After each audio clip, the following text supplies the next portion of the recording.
Hello, welcome back to another video, guys. In this video I'm going to go through this Velar. It's a 2-litre diesel. It's a Land Rover product.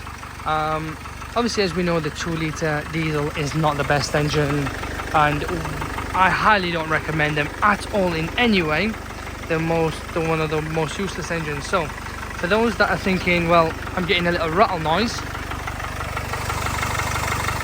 like this, so if you listen to it,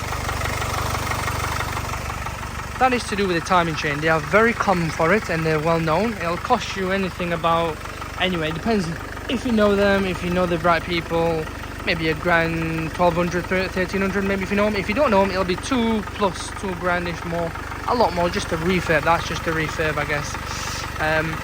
And then it would be a case of taking the engine down and stripping, rebuilding the timing chain and whatnot. But they are known for it. They're a bad engine, as some of you will know, and there are plenty of pages and forums about them. But if you are getting this sound like a rattly tinny noise, then yes, that's your timing chain.